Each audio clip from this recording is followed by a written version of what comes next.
আসসালামু আলাইকুম সকলকে। আশা করি সবাই ভালো আছেন। আজ আসলে আমার জন্য খুব বিশেষ একটা দিন। কারণ আমি হয়তো আমার জীবনের ১ম ভ্লগ বলেন বা ভিডিও টিউটোরিয়াল বলেন, আমি আপলোড করতে যাচ্ছি আমার Facebook পেজে এবং YouTube এ। এটার কারণ হচ্ছে আজকে আমার খুব বিশেষ একটা দিন, কারণ আজকে আমার ১ বছর পূর্তি হলো ইউকেতে। তো আজকে আমি একটু স্ট্র্যাটফোর্ড, যেটা হচ্ছে ইউকের অন্যতম একটা প্রসিদ্ধ শপিং সেন্টার, সেখানে যাচ্ছিলাম। একটু ঝিরিঝিরি বৃষ্টি, বাতাস সবকিছু মিলে ওয়েদারটা আসলে খুবই সুন্দর ছিল। তো যাই হোক, যথারীতি আমি বিকালের দিকে বাসা থেকে বের হয়ে গেলাম এবং আমি যাচ্ছিলাম আসলে স্ট্র্যাটফোর্ড শপিং সেন্টারে, যেটা হচ্ছে ওয়েস্টফিল্ড। তো এই তো একটু ঘোরাঘুরি, কেনাকাটা সবকিছু মিলে এখানে প্রচুর বাংলাদেশি, বাঙালি এবং যারা সেলসম্যান আছেন তারা সবাই আসলে অনেক বাঙালি এবং ইন্ডিয়ান বেশি। সবকিছু মিলে খুবই ভালো লাগার মতন একটা জায়গা স্ট্র্যাটফোর্ড।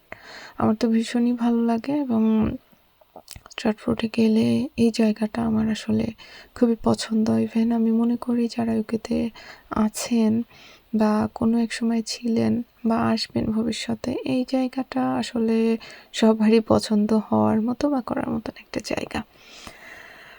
তো আমি আসলে একটু একটু করে ভিডিও ক্লিপ নিচ্ছিলাম। এখানে আমি একটু জুম করে দেখানোর চেষ্টা করছিলাম। এটা হচ্ছে বিবিসির অফিস ভবন। তো একটু একটু করে ক্লিপ নিচ্ছিলাম আর আগাচ্ছিলাম। আমি চাচ্ছিলাম একটু গান করতে, কারণ গান বরাবরই আমার খুব পছন্দের। আর যে সুন্দর বাতাস, আপনার ফ্ল্যাগগুলোতে আপনারা দেখতে পাচ্ছেন যে আমি আসলে বলে বোঝাতে পারবো না, এতটা বাতাস ছিল এবং ওয়েদারটা আসলেই অনেক সুন্দর ছিল। যাই হোক, আমি এই পাশে যেটা দেখছেন এটা হচ্ছে জিম এবং এর ভিতরে সম্ভবত সুইমিং পুলও আছেন, যেখানে সাঁতার শেখানো হয়। আর একটু একটু করে ক্লিপ নিচ্ছিলাম, আগাচ্ছিলাম, আবার একটু থেমে যাচ্ছিলাম, একটু গান করছিলাম। আসলে আমি ঘুরতে খুবই পছন্দ করি। আর যেহেতু এখানে লাইফে সবাই বিজি, দেখা যাচ্ছে আমার যেদিন বন্ধ বা আমি ছুটিতে থাকি, সেই দিন হয়তো আমার অন্য কেউ, ফ্রেন্ড সার্কেল বা কেউ বিজি থাকে তাদের নিজের কাজে। তো সেই কারণে আসলে তেমন কাউকে পাওয়া যায় না, বা একা ঘোরার ভেতরেও অনেক শান্তি, কারণ এখানে আপনার কে বলার মতন কেউ নেই, আপনি একা ঘুরেন ফিরেন। এবং এই তো আমি একজন গ্রিন ফ্যানাটিক পারসন, এবং আমি আসলে এরকম এনভায়রনমেন্টে আমি নিজেকে ঘরে রাখতে পারি না। আমার মনে হয় যে না, এটা ক্যাপচার করা উচিত। আর এখানে একা একা থাকি তো অনেক সময় মন খারাপ হয়। তো এইরকম এনভায়রনমেন্টে আসলে মনটা আসলেই ভালো হয়ে যায়। তো আমি আসলে একটু চেষ্টা করছিলাম এই একটু ঘুরে বিবিসির যে ভবনটা আমি দেখালাম একটু আগে জুম করে, ওই ভবনটার সামনে আমি একটু আসতে চাচ্ছিলাম, আপনাদেরকে দেখাতে যাচ্ছিলাম। দেখুন, এত সুন্দর পরিবেশটা, এত সুন্দর। আসলে আল্লাহ তাআলার কাছে শুকরিয়া যে আল্লাহ তাআলা এখানে আসার তৌফিক দান করেছেন। এবং হ্যাঁ, সহি সালামতে এখানে আছি, ভালো আছি বলবো, সবসময় শুকরিয়া। এবং এত সুন্দর সুন্দর জায়গা, সংস্কৃতি সবকিছু মিলে আল্লাহ তাআলা এক্সপ্লোর করার যে তৌফিক দান করছেন, এটার জন্য আল্লাহ তাআলার কাছে শুকরিয়া। তো যাই হোক, আমি এই যে চলে এসেছিলাম বিবিসির অফিসের সামনে। এই গোটা ভবনটা দেখছেন, ভবনটা হচ্ছে বিবিসির, আর এটা ছিল হচ্ছে এন্ট্রান্স। তো যাই হোক, এখানে সব থেকে আমার যেটা ভালো লাগে, পাশে ছিল হচ্ছে স্টেডিয়াম, এবং যেদিন খেলা হয় স্টেডিয়ামে দর্শকদের যেই উল্লাস, সেটা আসলেই উপভোগ করার মতন। তো এখানে ওভারবোর্ডও আছে, আপনি চাইলে ওভারবোর্ড ভাড়া করে আপনি একটা রাইড দিতেই পারেন।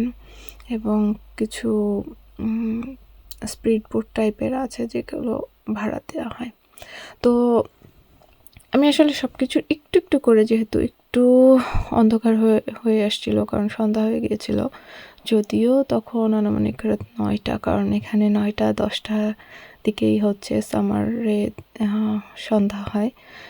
তো সব কিছু মিলে আমি একটু চেষ্টা করছিলাম একটু একটু করে ভিডিও ক্লিপ নেওয়ার জন্য। তো যথারীতি বলতে না বলতেই আমি দেখলাম যে স্টেডিয়ামে এত আলোক বর্ণালী এবং খুবই সুন্দর লাগছিল। আসলে মিউজিকটা থাকলে হয়তো খুব ভালো লাগতো। তো ওখানে হয়তো যেই দল উইনার হয়েছিল এটা কোনো ফুটবল ম্যাচ ছিল এবং তাদের সেলিব্রেশন ছিল মূলত এটা। সব কিছু মিলে আমি নিজেও উপভোগ করলাম, কারণ আমি ফুটবল খেলা ভীষণ ভীষণ পছন্দ করি এবং আমার ইচ্ছা আছে যে আপনাদেরকে নিয়ে হয়তো কোনো একদিন চলে যাব গ্যালারিতে এবং আপনাদেরকে হয়তো লাইভ আমার ইচ্ছা আছে ম্যানচেস্টার সিটি ওর ইউনাইটেড কোনো একটা খেলা দেখার। তো সেদিন হয়তো লাইভে আসতে পারি বা আপনাদেরকে সাথে নিয়ে দেখাতে পারি খেলাটা। এই তো আমি দেখছিলাম, আমার খুব ভালো লাগছিল। একজন আঙ্কেল আর আন্টি তারা এসেছিল, তারাও বাংলাদেশি। তো আমার সাথে সাথে তারাও ঘুরছিলেন এবং তারাও এক্সপ্লোর করার চেষ্টা করছিলেন। আমার খুবই ভালো লাগলো তাদের দুজনকে দেখে। আসলে একটা সময় বিশেষ করে বয়স যখন হয়ে যায় আমাদের, তখনই আমরা তো একাকিত্ব বোধটা করি, তাই না? একা হয়ে যায়। আঙ্কেল আন্টিকে দেখে খুবই ভালো লাগলো আমার, এবং আমার মনে হয় যে আসলে প্রত্যেকটা রিলেশনশিপ বা ভালোবাসার মর্যাদাটা হয়তো এইভাবেই দেওয়া উচিত। এটা আমি ভিডিও করতে করতে আসলাম, অনেক ভিডিও করেছিলাম ছোট্ট ছোট ক্লিপ। আর এখানে যারা দেখছেন এরা হচ্ছে ফুটবল প্লেয়ার মূলত। তো ওরা একটা ক্যাসিনো থেকে বের হচ্ছিল, ওখানে ওদের সেলিব্রেশন ছিল। যেহেতু আমি ঠিক বলতে পারবো না যে কোন টিমটা আসলে উইনার হয়েছিল আজকে, তো তাদেরই হচ্ছে কোনো একটা গ্রুপ হবে। তো এর ভিতরে কারোর একজন বার্থডে ছিল এবং ওরা হ্যাপি বার্থডে টু ইউ গান করতে করতে যাচ্ছিল, ক্ল্যাপিং করতে করতে যাচ্ছিল। খুবই ভালো ছিল মুহূর্তটা। আর এই তো আমি ওয়েস্টফিল্ড থেকে যখন চলে আসবো, ট্রেনে উঠবো সেই সময়টা, তো এখানে একটা শপ, এটা সম্ভবত একটা বার। এখানে বারটা আমি আজকে যখন গেলাম আমি দেখলাম এত সুন্দর করে লাইটিং করেছে। প্রত্যেকটা কি বলে এন্ট্রান্স থেকে শুরু করে ভেতরে যেই বসার জায়গা থেকে শুরু করে টেবিল, ইচ অ্যান্ড এভরি জায়গায় তারা শুধুমাত্র গোল্ডেন কালারের যে এলইডি লাইট ওইগুলোতে সাজিয়েছিল, কিন্তু এত অসাধারণ লাগছিল আসলে বলে বোঝানোর মতো না। সামনে থেকে বা লাইভ দেখলে হয়তো আরও বেশি সুন্দর লাগতো।